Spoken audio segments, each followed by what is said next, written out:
friends, welcome back to the channel. Today I'm going to show you what I cook for my big family when I don't really feel like cooking. I'm going to let the Crockpot do the work for me. Today I'm making queso dip, nacho cheese. It's got about 1 million names, Rotel dip. This is the way I make it. As with most of my cooking, I just eyeball things, but I'm going to do my very best today to try to give you sort of measurements. I don't know.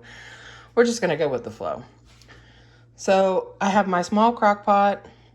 This will be enough to feed my family of 6 for 2 days. This cheese dip reheats really well. We serve it over chips. Sometimes the kids make taco salad with it.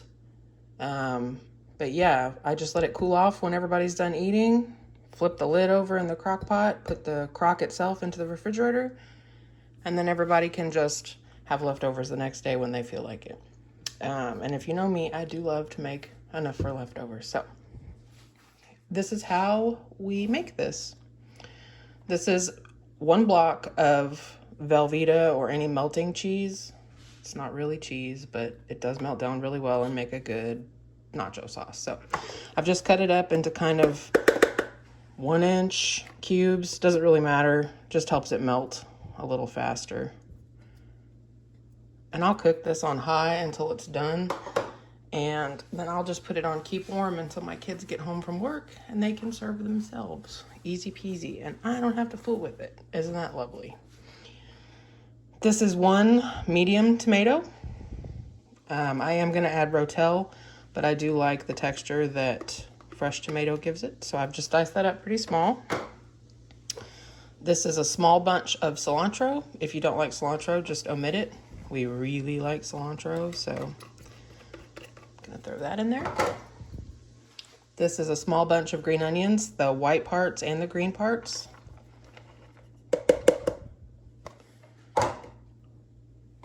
One can of Rotel, whatever flavor you like, hot, medium, mild. We're gonna add it juice and all.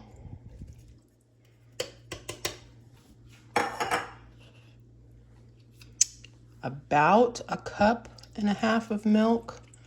I'll start with about 1 cup, and then I'll come back and check on it in a little while, and if it looks like it needs a little more when I stir it, I'll just add the rest of that. I do also like to add some shredded cheese. I know it's not good for you, but there's nothing about this recipe at this point that's good for you, especially the fake cheese. But this gives the cheese dip that stringy cheese pull when you pull your chip up and it's got all those cheese strings. So I just add a little bit just to give the cheese that nice cheese pull. And this is just the 4 cheese blend. I'm gonna go ahead and push this down a little bit to make room for the meat. I'm probably not even gonna give this a proper stir until it's been in the crock pot for a little while and sort of melted down. This is 2 pounds of ground sausage. You can use ground pork. You can use chorizo. I really like putting chorizo in this, but they didn't have any at the grocery store that I found even remotely appealing, so we're just going with ground sausage.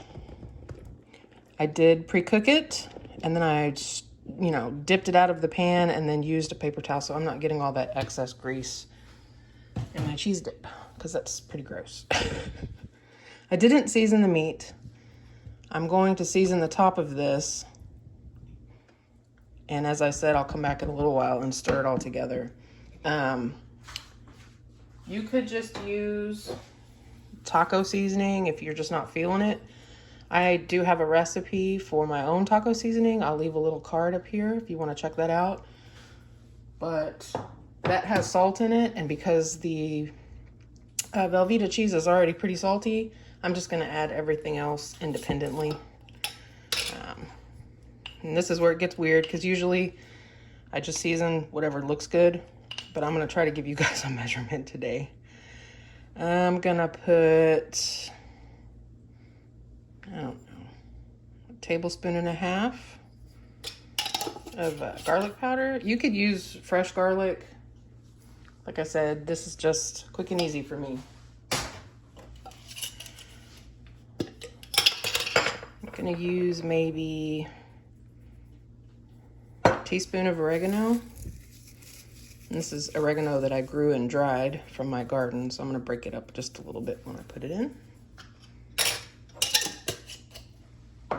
Smoked paprika. Regular paprika is fine if you don't have smoked. I'm going to do maybe a generous tablespoon. Same with onion powder, probably about a tablespoon. The green onions do add an onion flavor, but it's kind of mild. So I like to add a little extra. Red pepper flakes for a little heat because the Rotel that I ordered was just original. That doesn't really have, it does have peppers in it, but it's pretty mild. So yeah, like a teaspoon and a half of red pepper flake. You know, add according to your taste. If you don't like spicy, just don't put that in. Some chili powder. I'm going to sneeze. Probably the same, about a tablespoon of dark chili powder, maybe a tablespoon and a half.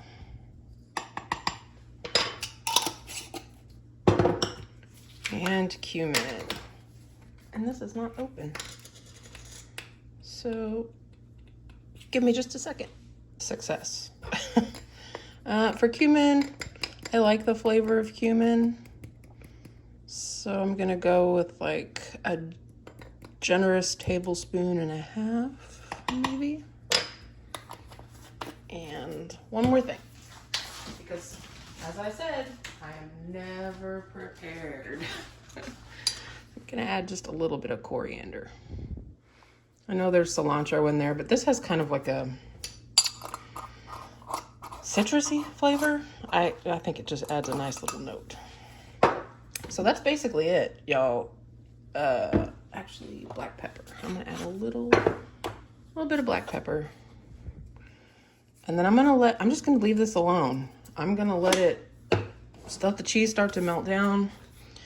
I know that looks weird, not mixed together, but if I tried to mix this right now, it's just gonna go everywhere. So I'm gonna go ahead and turn my crock pot to high, put the lid on it, and then I'll come back in about 15 or 20 minutes and give it a really good stir to get all of the spices mixed in. And then we'll go from there. See you in a little bit, guys. Okay, guys, it's been, I don't know, about 20 minutes or so since I left this.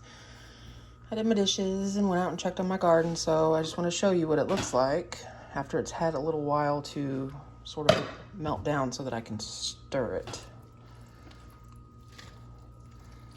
And you can see that the level dropped as the cheese starts to melt in the bottom. I'm going to scrape all that seasoning off the sides. And just give it a really good mix around. And it looks a little watery, but as that cheese continues to melt, it's gonna thicken up because you can still see some really big pieces of that velveeta in the bottom.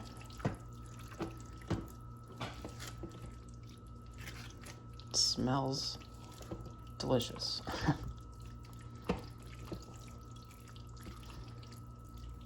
Okay.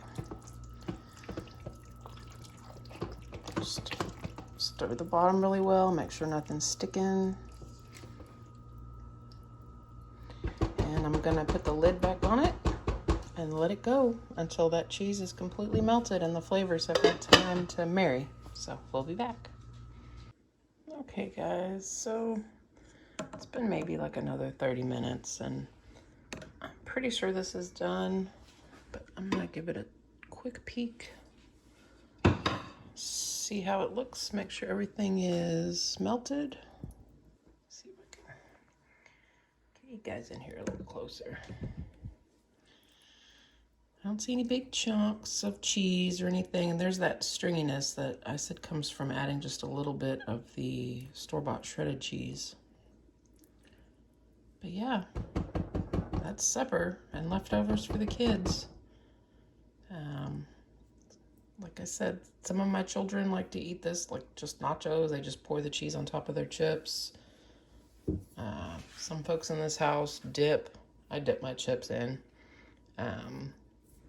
Some of them like to add lettuce and stuff, some fresh ingredients and make a taco salad out of it. But Jen from the future here, I forgot to tell you, I'm gonna have mine with some pickled jalapenos and carrots that I canned last year in August. Believe that? I just wanted to open these so you guys could hear that the seal is still good on these. Do you hear that? If you're interested in a video on how I made these, let me know in the comment section. Happy to share the recipe. I mean, it couldn't be easier. I was able to go off and do other stuff while dinner cooked. And now I'll just pop it on, keep warm. And like I said, when everybody comes home from work, they can just serve themselves however they like it. So I want to thank you guys for watching. And if you give this Rotel a try, please leave me a comment and let me know what you thought about it. If you changed it up to suit your taste or added or took away from something, I'd love to hear about it. And as always, I will see you guys next week.